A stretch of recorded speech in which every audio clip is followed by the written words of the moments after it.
Assalamualaikum warahmatullahi wabarakatuh. Halo semuanya.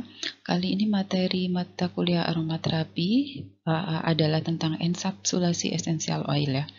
Ada 4 tujuan pembelajaran pada materi ini. Yang pertama yaitu saudara memahami metode enkapsulasi yang sering digunakan untuk menjerap essential oil.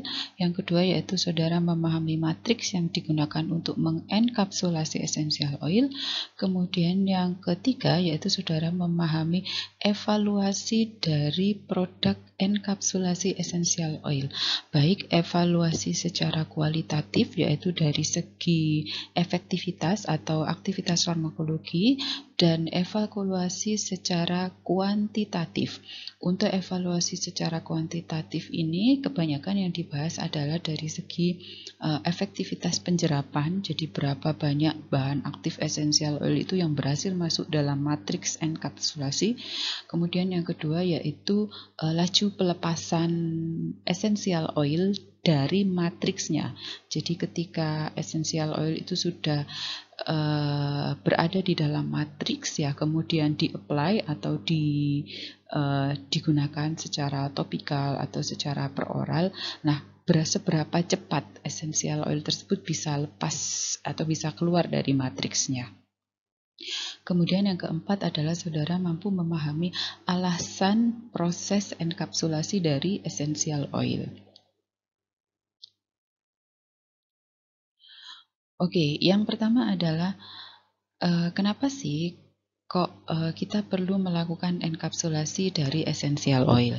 Seperti kita ketahui bahwasanya essential oil itu adalah tersusun atas senyawa-senyawa yang bersifat volatil atau mudah menguap. Jadi ketika essential oil tersebut digunakan secara topikal pada kulit, maka dia akan mudah sekali hilang. Jadi belum sampai bahan aktif atau senyawa yang ada pada essential oil tersebut terabsorpsi atau berpenetrasi ke dalam lapisan dermis kulit ya, ataupun sampai di pembuluh darah, dia udah keburu hilang.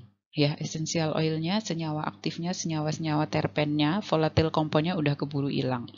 Itu yang pertama. Kemudian yang kedua adalah essential oil ini metabolit sekundernya itu tidak tahan terhadap pemanasan, tidak tahan terhadap paparan oksigen, ya juga tidak tahan terhadap paparan sinar UV secara langsung. Nah, padahal bisa saja pada proses formulasi ya, misalnya pembuatan sediaan krim atau pembuatan tablet yang salah satu bahan aktifnya adalah essential oil, bisa saja di situ ada proses pemanasan atau terpapar udara secara langsung. Nah, ketika dia tidak di-entrapment atau tidak dienkapsulasi, maka pada proses produksi tersebut kadar essential oilnya itu akan turun. Jadi end produknya itu kadarnya tidak sesuai dengan yang direncanakan pada awal proses formulasi. Ya, jadi dan sampai saat ini tuh penggunaan essential oil itu sudah semakin meluas ya. Jadi tidak hanya digunakan secara topikal untuk kosmetik atau untuk skincare, tapi juga mulai digunakan untuk pestisida ya, untuk veterinary product, kemudian untuk tekstil produk dan lain sebagainya. Nah, jadi dengan adanya enkapsulasi itu akan meningkatkan stabilitas dari essential oil, itu yang pertama. Kemudian yang kedua adalah meningkatkan efektivitas atau aktivitas farmakologi dari essential oil ya. Nah, enkapsulasi dari essential oil itu berarti kita berusaha untuk melakukan kontrol rilis ya, jadi mengatur laju pelepasan dari essential oil ya. Nah, bagaimana laju pelepasan ini bisa diatur? Ya, jadi pada enkapsulasi itu essential oil itu ditahan oleh matriks baik dengan cara reaksi atau interaksi secara kimia ataupun secara fisika ya. Kalau secara fisika biasanya essential oilnya terentrap atau terjebak ya terentrapment di dalam matriks ya, jadi di luar dia dikeliling oleh matriks bagian luarnya. Kemudian kalau dia ditahan secara kimia, itu biasanya esensial senyawa di essential oil itu membentuk ikatan kovalen atau membentuk kompleks dengan matriks polimernya. Ya, jadi dengan adanya interaksi baik secara fisika ataupun kimia ini, maka molekul tersebut itu bisa menahan pelepasan essential oil. Jadi ketika digunakan itu essential oil tidak serta-merta terabsorpsi atau berpenetrasi di kulit atau kalau misalnya produk pestisida gitu ya. Jadi ketika disemprotkan itu dia tidak serta-merta itu bahan aktifnya itu muncul dalam bentuk bebas gitu, tapi bahan aktifnya itu akan dilepaskan secara bertahap dari matriksnya ya. Beberapa contoh penggunaan enkapsulasi yaitu untuk produk kosmetik ya. Kemudian bisa juga untuk pestisida. Jadi kalau pestisida ini memang tujuannya adalah memperlambat laju pelepasan dari active agentnya, dalam hal ini dari essential oilnya ya. Dan jadi gimana caranya supaya laju pelepasan minimum itu adalah kadar minimum yang diperlukan untuk mencapai efisiensi dari aktivitas pestisida gitu. Jadi ketika active agent atau essential oilnya ini lepas dari matriks pertama kali ya, itu konsentrasinya sudah mencapai kadar minimum untuk menimbulkan efek sebagai sebagai pestisida gitu. Dan maksimum rilisnya itu adalah ditentukan oleh toksisitasnya. Jadi gimana caranya supaya ketika active agent atau essential oilnya itu lepas dari matriks ya, itu kadar di lingkungan sekitarnya itu tidak melebihi dari batas toksisitas. Ya, paham ya di sini. Jadi kadar minimum yang dilepaskan itu adalah kadar minimum yang diperlukan untuk menimbulkan atau menimbulkan efek pestisida. Kemudian kadar maksimum itu adalah kadar paling tinggi dari active agent yang lepas pada matriks dan tidak mencapai batas toksisitas dari essential oil. Nah, ini adalah contoh dari grafik laju pelepasan biopestisida ya. Jadi kalau dari grafik di sini kita bisa lihat, jadi ini adalah garis dari efisiensi. Garis dari efisiensi ini adalah batas minimum konsentrasi yang dibutuhkan untuk menimbulkan efek pestisida ya. Kemudian ini adalah garis maksimum dari toksisitas ya. Ini batas toksisitasnya. Jadi ini konsentrasi di mana ketika kadar dari active agentnya itu mencapai segini, maka dia akan menimbulkan efek toksisitas. Nah, pada kontrol rilis biopestisida itu kita bisa lihat di sini terjadi pelepasan secara bertahap ya, sehingga dia mencapai konsentrasi antara batas minimum efisiensi dan batas maksimum toksisitas ya. Jadi steady state-nya ini ya, jadi steady state-nya ini tidak mencapai konsentrasi atau tidak mencapai kadar toksik ya. Oke, itu contoh untuk case pestisida. Nah, ini beberapa tujuan dari enkapsulasi essential oil. Yang pertama yaitu mengubah pengaruh fragrance atau essential oil ya terhadap objek atau terhadap penggunanya. Jadi misalnya essential oil tersebut bersifat iritatif gitu ya. Nah, ketika diformulasi dalam bentuk enkapsulasi itu maka sifat iritatifnya akan sangat-sangat berkurang karena ketika attach atau ketika bersentuhan dengan kulit ya, yang bersentuhan itu adalah bentuk enkapsulasinya, bukan essential oil langsung. Kemudian tujuan berikutnya adalah menambahkan fragrance atau EO ke produk tekstil ya. Ini merupakan teknologi baru ya. Jadi ada beberapa produk tekstil itu pada proses pembuatannya itu sengaja ditambahkan eksipien atau bahan yang bisa menimbulkan efek antibakteri. Kalau sampai saat ini yang saya tahu adalah penambahan nanopartikel, silver nanopartikel ya.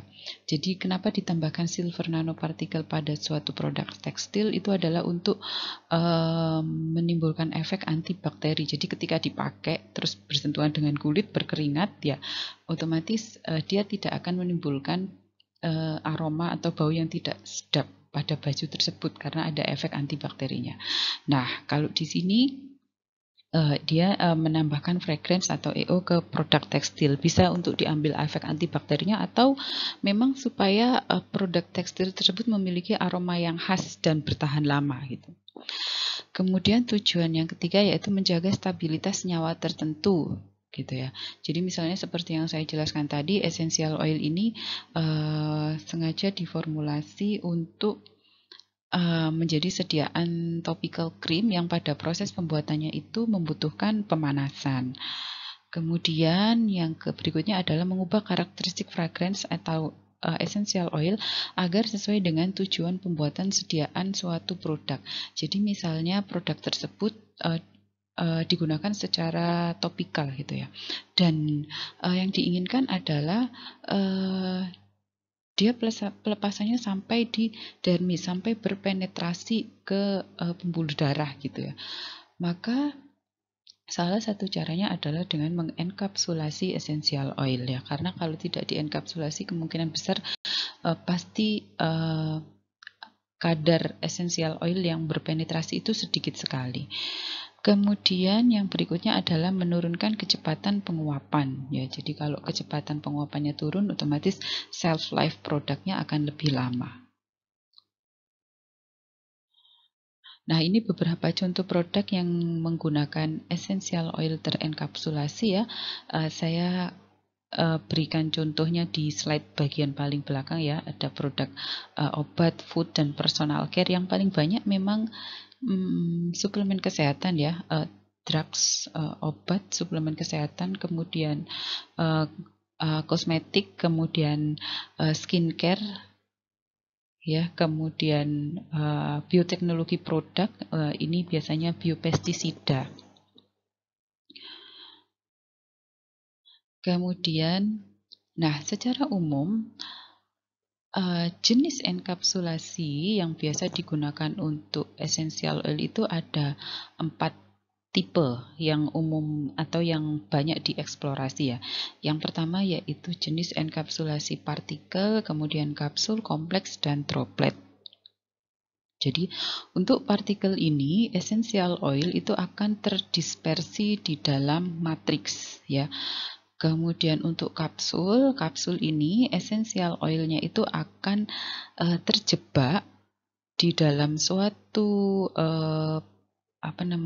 molekul atau partikel yang dikelilingi oleh matriks membran ya. Jadi membran matriksnya nanti akan membentuk membran di sekeliling essential oilnya.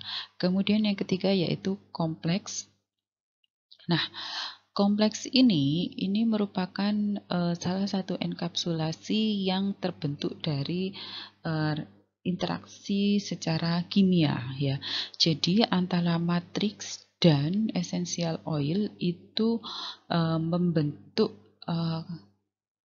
senyawa kompleks melalui ikatan kovalen. Kemudian ada droplet ya. Jadi kalau droplet ya ini biasanya adalah fine, ukuran essential oil dalam bentuk fine itu akan terdispersi di dalam pelarut ya. Nah, ini rangkuman dari tipe enkapsulasi dan metode pembuatannya serta matriks yang digunakan ya. Jadi untuk tipe enkapsulasi jenis droplet dan kapsul itu metode pembuatannya bisa dengan proses emulsification, kemudian coacervation, kemudian matriksnya itu bisa menggunakan trigliserida. Ini surfaktan saja ya, bukan matriks utamanya. Kemudian untuk coacervation bisa menggunakan matriks gelatin dan gum Arab. Kemudian untuk partikel, ini metode pembuatan enkapsulasinya bisa dengan spray dry, bisa juga dengan ionic gelatin. Kemudian matriksnya bisa menggunakan gum Arab, maltodextrin, alginat, kitosan. Kemudian untuk ionic gelatin ini menggunakan kitosan. Kemudian biasanya dikombinasi ya kitosannya. Kemudian kompleks, ini metode enkapsulasinya adalah complexation, ini menggunakan cyclodextrin dan turunannya. Kemudian ada lagi kapsul type nanoparticle, ini menggunakan nanoprecipitation, menggunakan PLGA. Kemudian bisa juga menggunakan kitosan. Kemudian kapsul type-nya film hydration.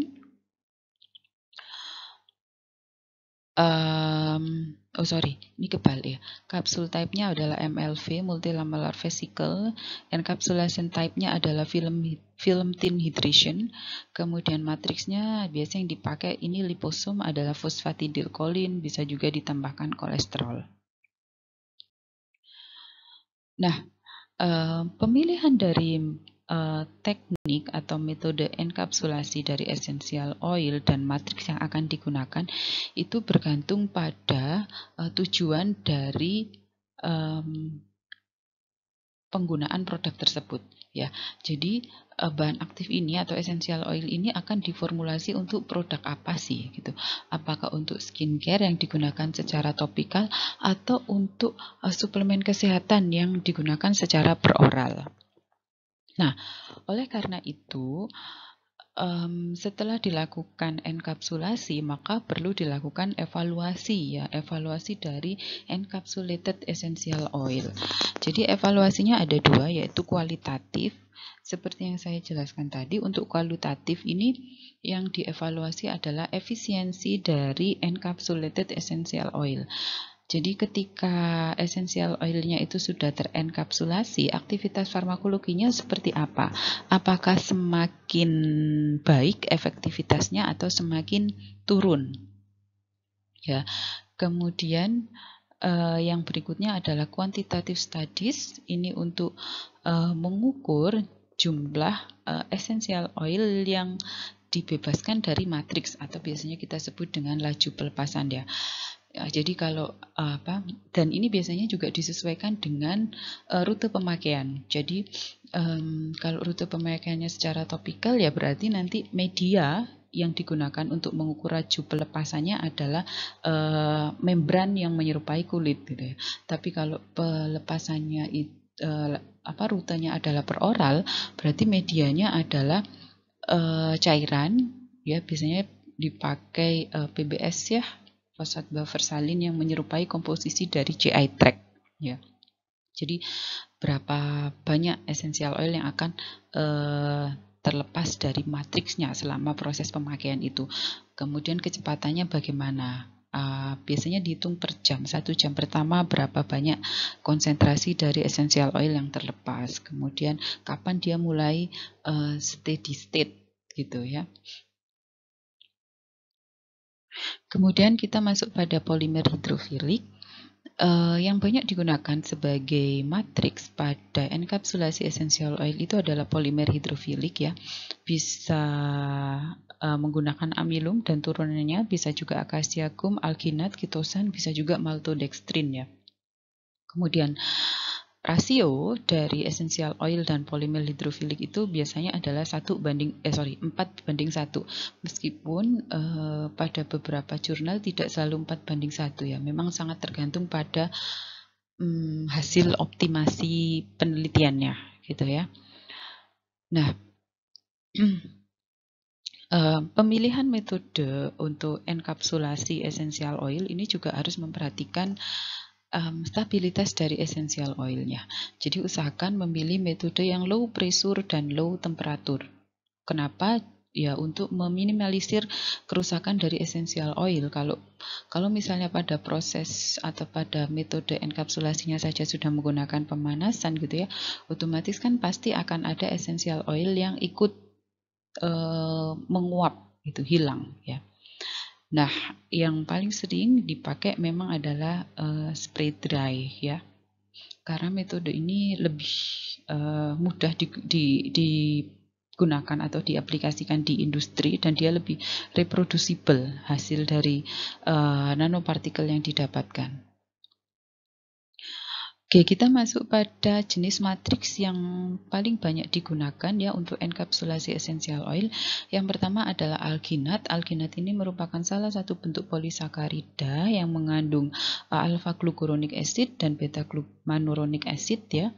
Kemudian dia water soluble, kemudian perbandingan antara konsentrasi dari glucuronic acid dan manuronic acid G per M-nya ini akan berpengaruh terhadap swelling rate-nya dan kecepatan pelepasan obat dari matriksnya. Kemudian metode pembuatannya untuk enkapsulasi yang menggunakan matriks alginat ini bisa menggunakan metode emulsification atau ionic gelatin ya. Kemudian, nah ini alginat ini ketika dicampurkan dengan kalsium chloride itu bisa membentuk igbok ya. Jadi matriks yang lebih kuat untuk menahan bahan aktif agar tetap di dalam membrannya. Nah, ini contoh hasil uji aktivitas secara in vitro ya dari essential oil yang dienkapsulasi dengan matriks alginat ya.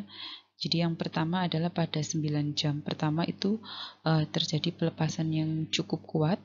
Kemudian dia mulai stagnan sampai 16 jam berikutnya. Matriks yang berikutnya adalah kitosan. Kitosan ini juga merupakan salah satu matriks yang banyak digunakan ya. Jadi dia itu bisa digunakan untuk berbagai macam metode enkapsulasi. Yang pertama ada nanoprecipitation. Jadi ini contohnya adalah peppermint oil yang terenkapsulasi di matriks kitosan cinnamic acid nanogel, dan hasil uji aktivitasnya dia bisa meningkatkan efektivitas antimikrobanya. Kemudian bisa juga dengan metode pembuatan enkapsulasi emulsification dan ionic gelatin. Kemudian bisa juga dengan spray dry ya. Kemudian meskipun kitosan ini banyak digunakan sebagai matriks pada berbagai macam bentuk atau tipe enkapsulasi dan berbagai macam metode pembuatan, tapi pada beberapa penelitian itu menunjukkan uji dari laju pelepasannya itu hasilnya berbeda-beda ya. Jadi rilis profilnya, profil pelepasan dari bahan aktif dari dalam matriksnya itu relatif lebih sulit dikontrol atau dimodifikasi ya. Selain kitosan ada lagi siklodextrin. Siklodextrin ini merupakan modifikasi dari karbohidrat ya.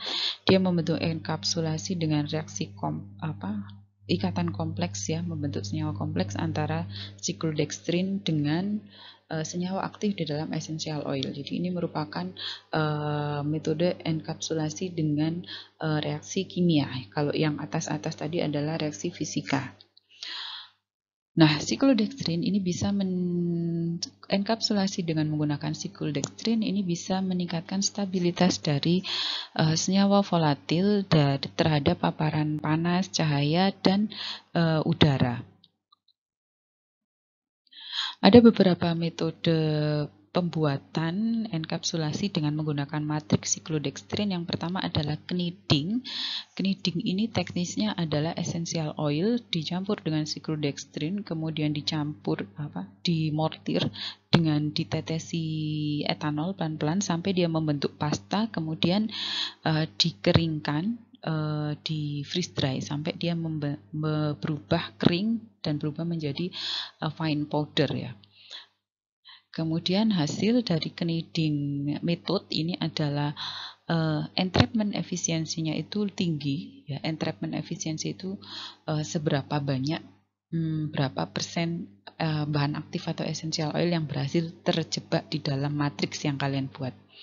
Kemudian juga bisa meningkatkan aktivitas antimikroba dan meningkatkan stabilitas.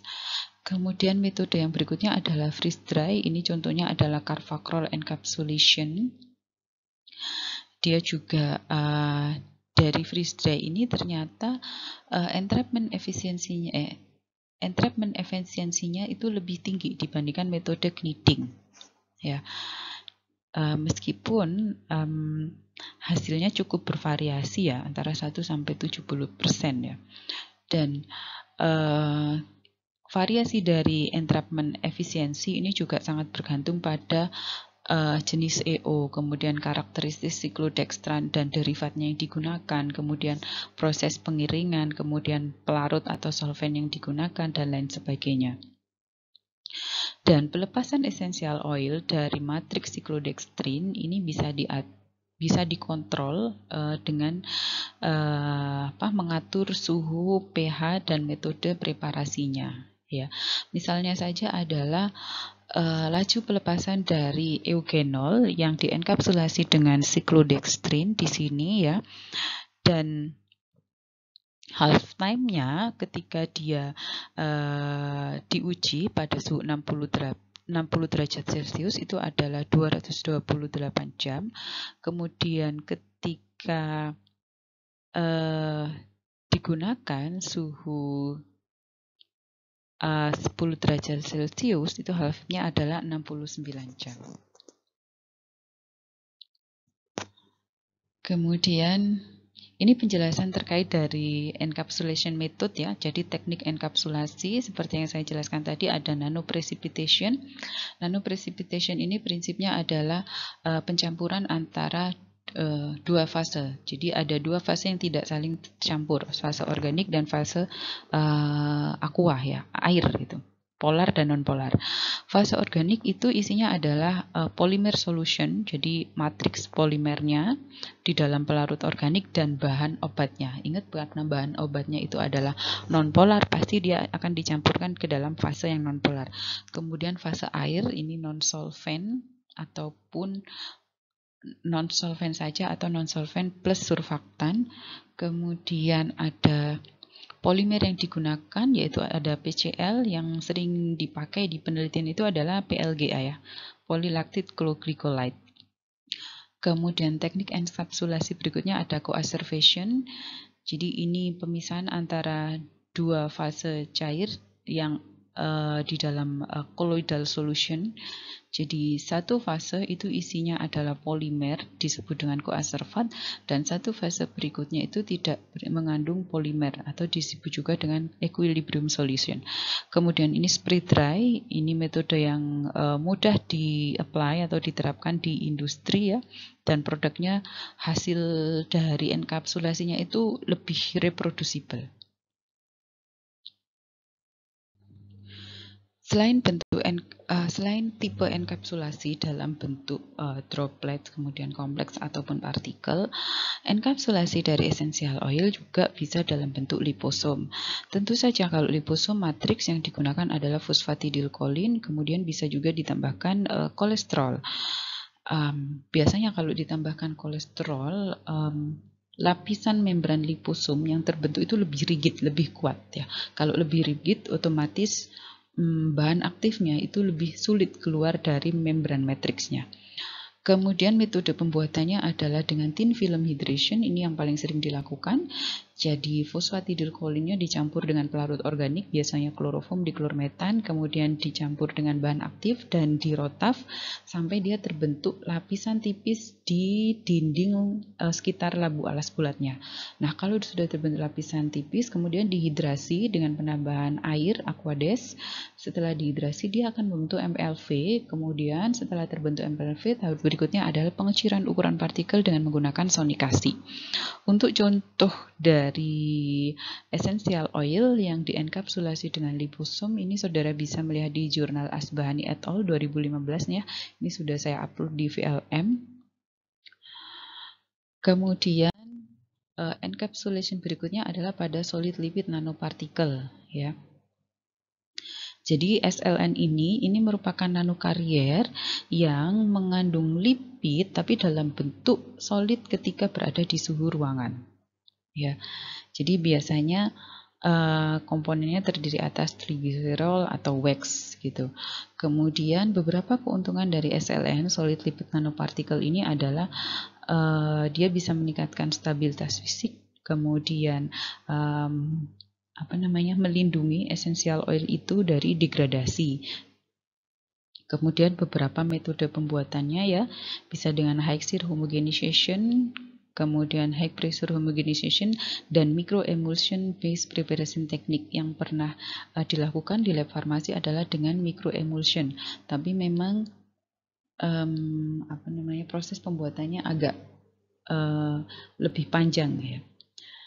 Kemudian ini contohnya juga bisa dibaca di jurnal yang sama seperti tadi ya.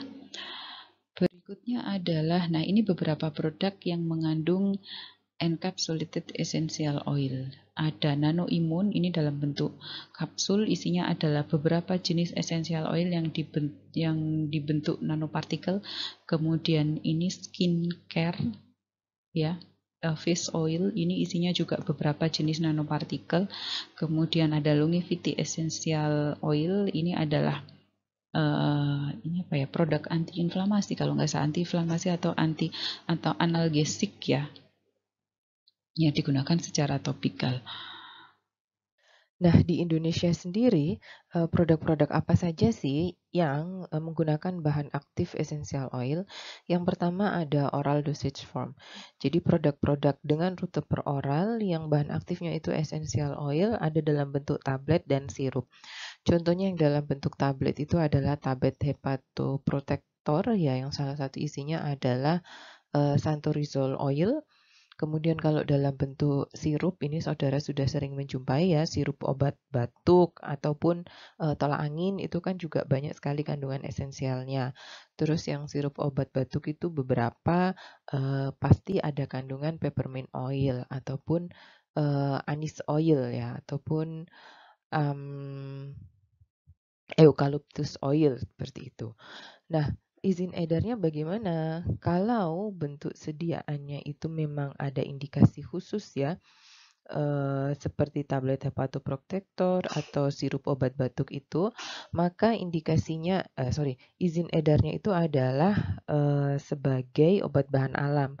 Jadi bisa jamu, bisa UHT atau fitofarmaka ya. Nah, selain bentuk sediaan tablet dan sirup tadi ya, minyak atsiri itu juga bisa diformulasikan menjadi produk pangan ya. Produk pangan yang isinya atau bahan aktifnya atau mengandung essential oil. Contohnya, saudara mungkin pernah beli permen minyak kayu putih yang warnanya hijau itu ya. Jadi itu memang produsen yang memang beneran menambahkan minyak kayu putih di situ. Kemudian ada lagi yaitu anis mint gummy. Jadi ini kayak Yupi gitu, kayak permen Yupi, tapi di dalamnya itu ada anis oil sama peppermint oil ya. Jadi biasanya itu permen-permen untuk pelega tenggorokan ya, itu sering sekali mengandung essential oil dan produk ini termasuk produk pangan. Jadi registrasinya itu sebagai makanan dalam negeri atau makanan luar negeri. Itu kalau registrasi ke BPOM. Atau bisa juga registrasi di Dinkes sebagai PIRT ya, produk industri rumah tangga.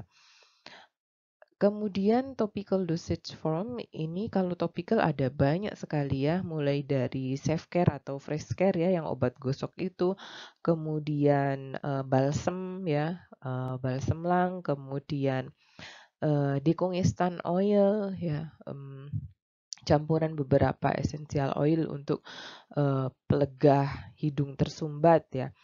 Nah, bagaimana dengan izin edarnya ya?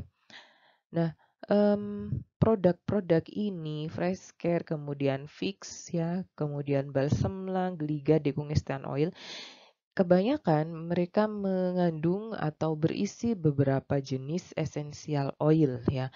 Kayak misalnya yang paling gampang aja fresh care atau safe care ya.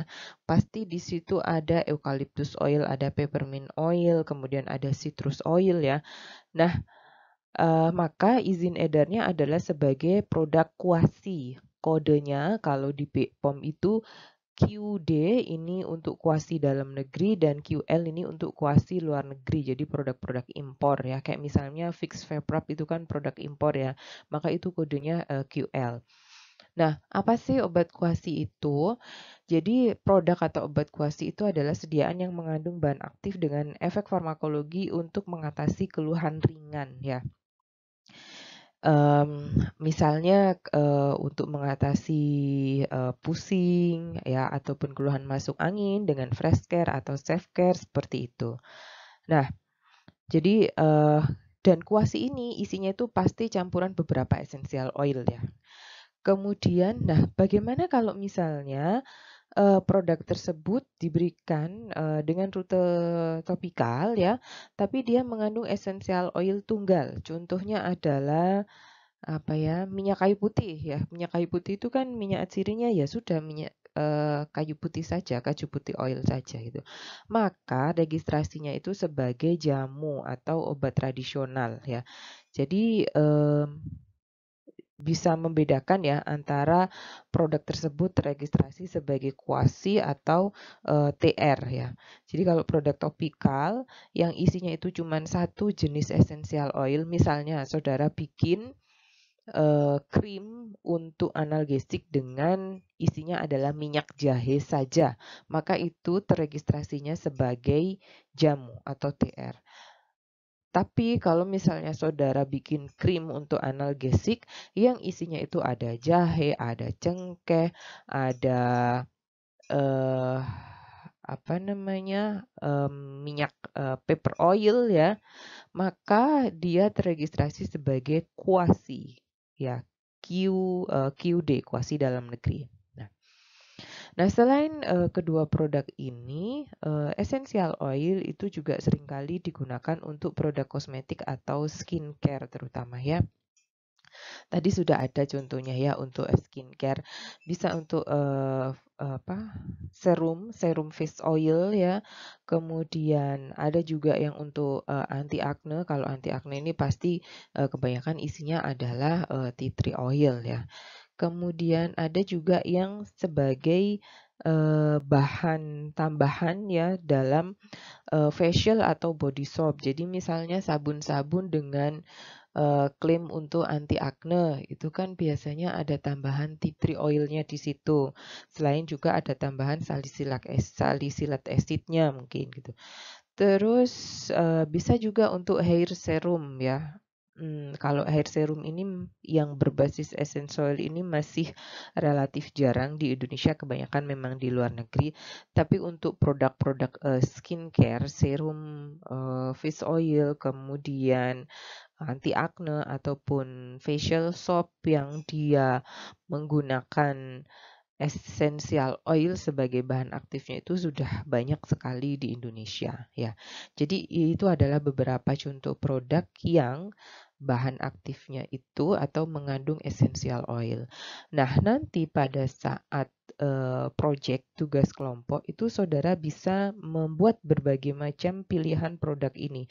Jadi nggak hanya terbatas pada obat saja, tapi juga bisa membuat produk pangan, bisa juga membuat skincare atau kosmetik ya.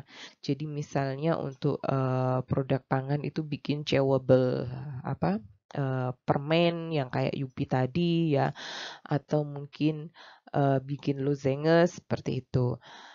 Dan kalau untuk yang skincare itu kebanyakan memang untuk serum fish oil ya, kemudian hair serum gitu.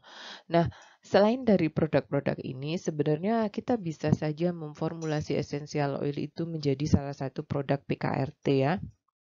PKRT itu produk untuk kelengkapan rumah tangga, produk kebutuhan rumah tangga, dan itu biasanya teregistrasinya di Dinkes ya.